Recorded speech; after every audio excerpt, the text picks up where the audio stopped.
alaihi wasallam wa ala alihi wa ashabihi ajma'in.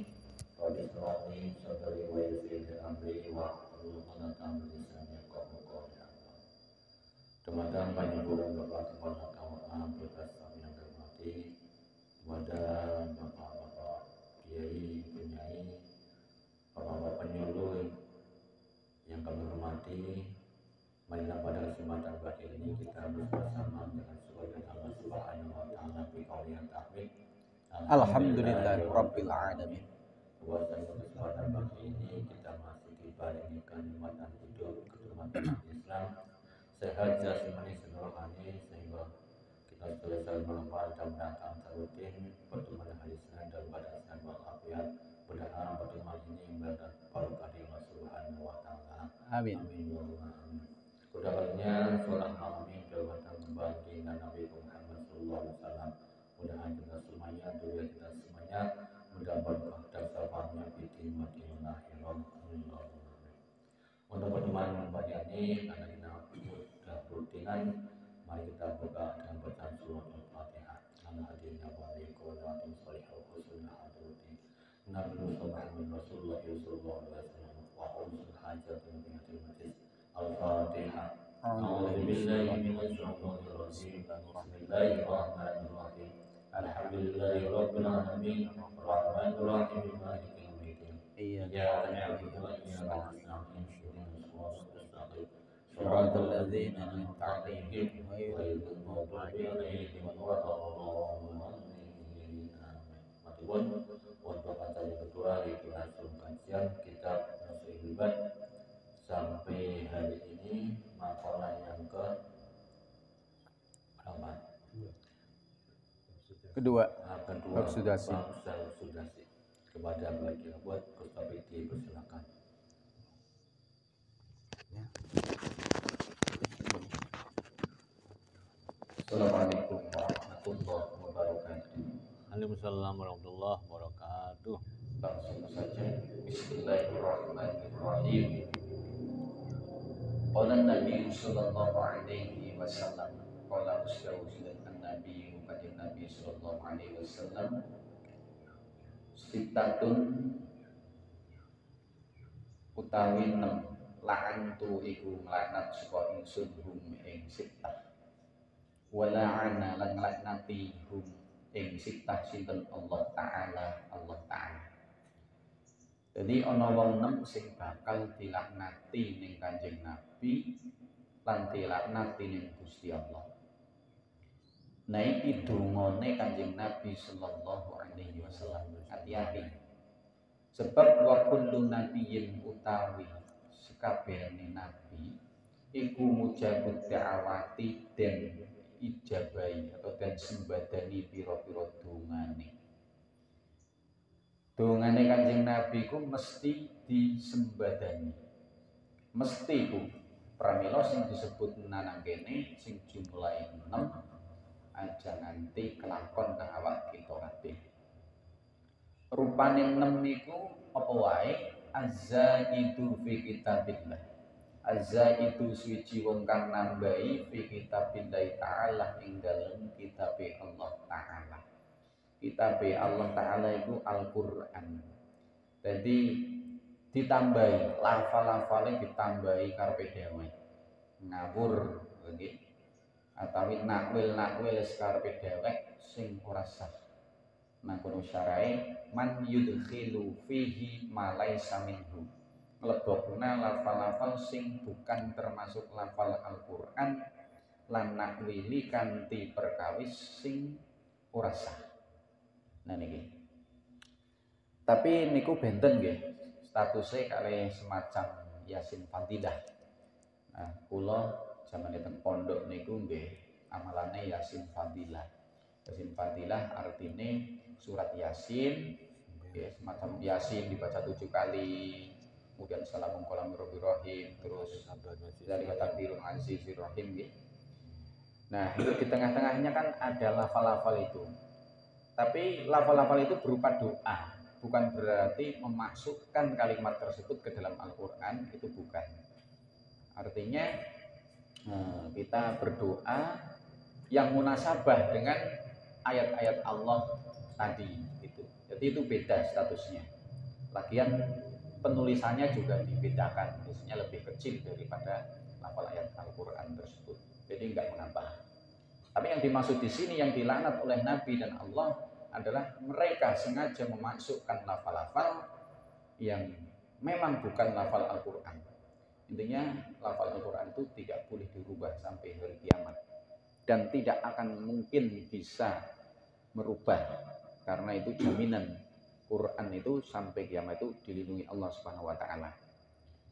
Jadi walaupun mau merubah atau maupun menghilangkan satu huruf saja dari Al-Quran pasti ketahuan. Sebagaimana yang biasa viral ya di media sosial itu, hati-hati jangan membeli Quran cetakan ini itu. Ternyata dihilangkan.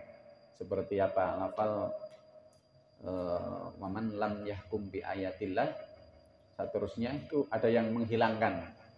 Karena apa? Khawatir orang itu memakai hukum Allah. Ya.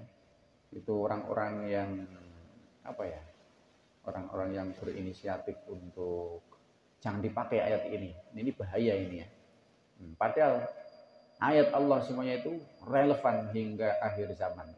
Tinggal kadang-kadang orangnya aja yang tidak mampu memahami ayat Quran tersebut gitu, atau salah tafsir gitu, karena mereka tidak mau berpedoman pakai tafsir Jalalain atau tafsir apa, pakainya tafsir jalan lain. Nah, karepe dhewek nganggo ra'yi pendapat dhewek, uteke dhewek, padahal tidak sadar bahwa dirinya itu belum makomnya menafsiri sendiri, belum mampu untuk istimbatul hukmi langsung dari sumbernya. Maka dari itu kita tidak bisa lepas dari kitab-kitab semacam ini, kitab ulama salafus sholih.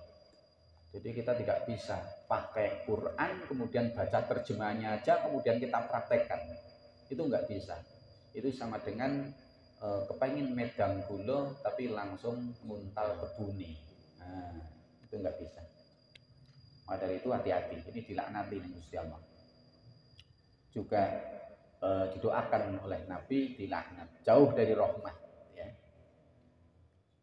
Itu pertama. Yang kedua, wal mukadzib bi qadrillahi ta'ala.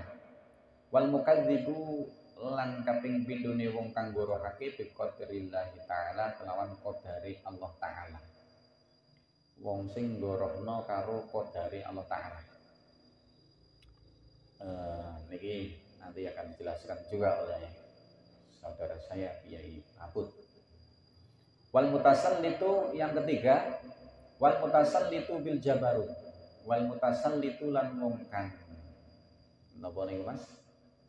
Wal mutasallitu wong kang nyampuri bil jabaruti kelawan ke gumedean ya, kumalungkung. Melindih. Kelawan linding. Nah kene bil kibri wal kofri, mungkin maksa ya, atau apa? Sombong, bil kibri wal kofri. Fayoizu mongko mulyakno sapa mutasallit al mutasallit man ing wong adillah nggih kang ngino hu ing man sapa Allah taala. Wong sing wal al mutasallit bil jabarut, wong sing nyampuri ngapa, wong sing gumedhe, wong kang sing maksa rumangsa duwe kekuasaan, akhirnya apa? Akhirnya salah memuliakan orang yang seharusnya sudah apa, orang itu sudah dihina, sudah direndahkan oleh Allah, justru diangkat dan dimuliakan oleh al-mutasallit tadi. Nah, wong-wong sing direndahkan ning Gusti Allah niku sinten? Ahlul batil, yaiku wong-wong sing ahli ngelakoni kebatilan, ahli ngelakoni kemaksiatan. Nah niki, wong sing ahli ngelakoni kemaksiatan tentu saja jauh dari Allah Subhanahu wa taala. Maka dari itu ya aja kewalik sing dimulyakno malah tukang wong-wong sing fasik ya, jauh dari agama, justru karo kiai ini nyiliti, ngiwiwi gitu kan. Nah, ini bahaya sekali. Wa yudhillu lan ngremehake, ngrendahake man ing wong a'azza kang wis mulyaake hu ing man sapa Allahu Allah. Sebaliknya dia justru malah menghina, meremehkan, merendahkan orang yang telah dimuliakan oleh Allah. Siapa itu? Ahlul haq. Orang yang ahli dalam melakukan kebenaran. Ya, para ulama, para alim gitu ya. Nah, ini kok malah direndahkan. Ini dilaknat ning Gusti Allah. Pramila kita sebagai thalibul ilmi lebih-lebih ya, orang yang suka mencari ilmu, tentu saja sudah kewajiban kita untuk memuliakan orang-orang yang berilmu atau ahli ilmi dan ahli amal, berilmu dan mengamalkan ilmunya. Itu nomor berapa tadi? Nomor 4 Mas. Wal mustahillu lan wong kang amrih ngalalake li haramillahi ta'ala maring tanah harami Allah ta'ala. Maksudnya pripun? Maksudnya itu orang yang menganggap halal sesuatu yang telah diharamkan oleh Allah ta'ala di tanah haram Mekah. Niki ai harama Makkah. Maksudnya wong sing nglakoni perkara ning tanah haram, ngelakoni perkara sing wis diharamno ning Gusti Allah kok malah dianggap halal. Ngoten nggih. Atus dene misale nek neng bab haji niku diterangno berburu ya. Berburu di tanah haram saat ihram itu kan tidak boleh kan. Nah, malah dianggap biasa aja enggak apa-apa. Nah, ini juga repot dan semacamnya. Karena tanah haram itu mempunyai keistimewaan tersendiri ya dibanding dengan tanah-tanah di dunia ini yang lain ya, karena sholat di sana itu aja pahalanya itu juga sudah berkali lipat ya, fadilahnya luar biasa. Tentu saja di sana ada batasan-batasan, ada keharuman-keharuman, ada perilaku-perilaku yang semestinya di tanah lain itu boleh dilakukan tapi di tanah haram tidak boleh dilakukan. Nah itu kok dianggap halal ya, dianggap halal. Maka yang menghalalkan ini maka akan mendapatkan laknat dari Allah. Wal mustahillu lan kaping 5 nih Mas. Wal mustahillu lan wong kang amrih ngalalno min napa? Min itrati saking dzurriyyah ingsun atau keturunan ingsun. Ma ing barang ngalalno ma ing barang haram kang wis ngaramake sapa Allah taala. Nah, sebaliknya sesuatu yang sudah diharamkan enggak ya, ini benten malih. Wong sing amrih ngalalaken perkara dateng duriyahe Kanjeng Nabi. Bagaimana cara kita memperlakukan duriyah Nabi ya. Seyogianya yang enggak boleh dilakukan kepada duriyah Nabi kok malah kita bolehkan, bahkan kita anggap halal. Yang enggak boleh tentu saja hal-hal yang kemaksiatan dan kedzaliman ya.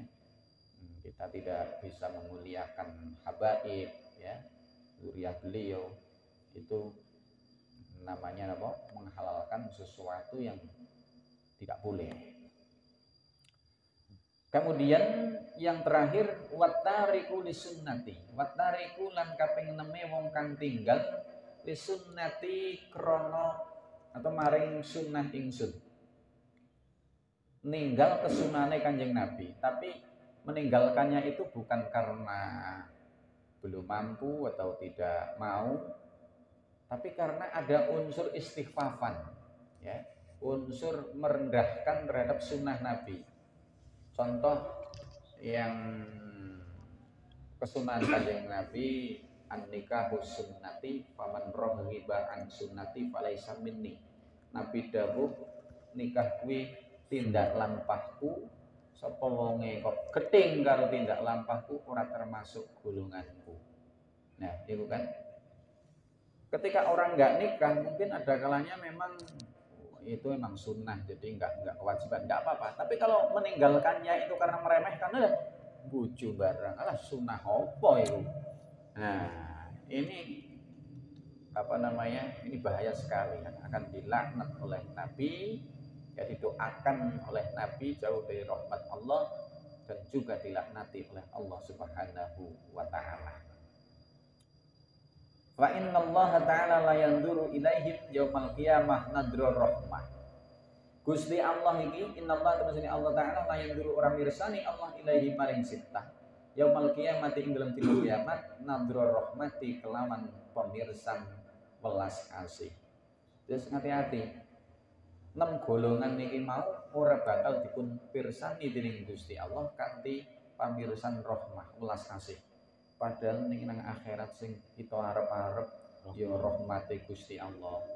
Kita nggak bisa mengandalkan amal kita, itu nggak bisa tanpa memohon dan meminta rahmat Allah Subhanahu wa taala.